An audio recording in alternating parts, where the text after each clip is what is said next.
നമ്മുടെ തന്നെ ശരീരവും മനസ്സുമുള്ള ഒരു സ്ത്രീക്ക് ഒരു വിഷമം ഉണ്ടായി എന്നറിയുമ്പോൾ എന്തുകൊണ്ടാണ് അത് ഫീൽ ചെയ്യാൻ പറ്റാത്തതെന്നുള്ളതാണ് എനിക്ക് മനസ്സിലാവാത്തത്. എനിക്കത് ഫീൽ ചെയ്യാൻ പറ്റുന്നുണ്ട്, എനിക്ക് ആ വിഷമം മനസ്സിലാവുന്നുണ്ട്. അതുകൊണ്ടാണ് നമ്മളൊക്കെ ഇങ്ങനെ ശക്തമായിട്ട് നിൽക്കുന്നത്. എന്തുകൊണ്ടാണ് ഈ സ്ത്രീകൾക്ക് ഇത് സാധിക്കാത്തതെന്നാണ് മനസ്സിലാവാത്തത്. അതും പ്രായമായ സ്ത്രീകൾക്ക് അവരെ സംബന്ധിച്ച് അവർക്ക് ആൺമക്കളോട് മാത്രമേ താല്പര്യമുള്ളൂ, ഇഷ്ടമുള്ളൂ. പെൺകുട്ടികൾ എന്ന് പറഞ്ഞാൽ മരുമക്കളെ പോലെയാണ്. അവൾ എന്തിന് ഇതൊക്കെ വന്ന് പറയാൻ നടക്കുന്നു, അവൾ എന്തിന് ഇങ്ങനെ ഡ്രസ്സ് ചെയ്തിരിക്കുന്നു, മേക്കപ്പ് ഇട്ട് വന്നിരിക്കുന്നു. ഈ രീതിയിലാണ് സ്ത്രീകളെ കാണുന്നത്. ആദ്യം മാറ്റേണ്ടത് സ്ത്രീകൾക്ക് സ്ത്രീകളോടുള്ള ആറ്റിറ്റ്യൂഡാണ്. അതായത് മറ്റൊരു സ്ത്രീയുടെ വിഷമം കാണുമ്പോൾ എനിക്കാണ് ആ വിഷമം ഉണ്ടാവുന്നത് എന്ന പോലെ പ്രതികരിക്കാൻ അവർക്ക് കഴിയുന്നില്ല. അത് ഇതൊരു പെൺകുട്ടിയുടെ വിഷയമല്ലല്ലോ. ഇപ്പോൾ പുറത്ത് വന്നിരിക്കുന്നത് തന്നെ പല പെൺകുട്ടികളുടെ വിഷയങ്ങളുണ്ട്. അതിലൊരു പെൺകുട്ടിയുടെ വോയിസ് റിപ്പോർട്ടർ ചാനലും 24 ചാനലും കൊടുത്തിട്ടുണ്ട്. അതിൽ ആ കുട്ടി പറയുന്നുണ്ട് ആ കുട്ടിയെ വിവാഹം കഴിക്കാമെന്ന് പറഞ്ഞ് ലൈംഗിക ബന്ധത്തിന് ഏർപ്പെടുത്തിയെന്ന്.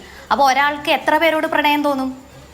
എത്ര സ്ത്രീകളാണ് അവർക്ക് ചാറ്റ് കിട്ടിയിട്ടുള്ളതെന്ന് പറയും. ഇന്ന് തന്നെ സജന എന്ന് പറയുന്ന ലേഡി വന്ന് പറയുന്നു, അവർക്കറിയാം പലരുടെ കാര്യം. ഇന്നലെ നിഷാദ് റാവുത്തർ മീഡിയ 1 ചാനലിൽ ഇരുന്നു കൊണ്ട് അദ്ദേഹം പറയുന്നുണ്ട് എനിക്കറിയാം പല സ്ത്രീകളുടെ കാര്യമൊന്നും. അപ്പോൾ ഒരാൾക്ക് എത്ര പേരോടാണ് പ്രണയം തോന്നുന്നത്? എത്ര പേരുടെ അടുത്താണ് കുഞ്ഞിനെ വേണം എന്ന് പറയുന്നത്? കുഞ്ഞിനെ വേണം എന്ന് പറഞ്ഞിട്ട് മെസ്സേജ് അയച്ചിരിക്കുന്ന വേറെ പെൺകുട്ടികളും ഉണ്ട്. പക്ഷെ അവരാരും പരാതിയായിട്ട് വരാത്തത് കൊണ്ട് ഇപ്പം രക്ഷപ്പെട്ട് നിൽക്കുന്നതാണ്.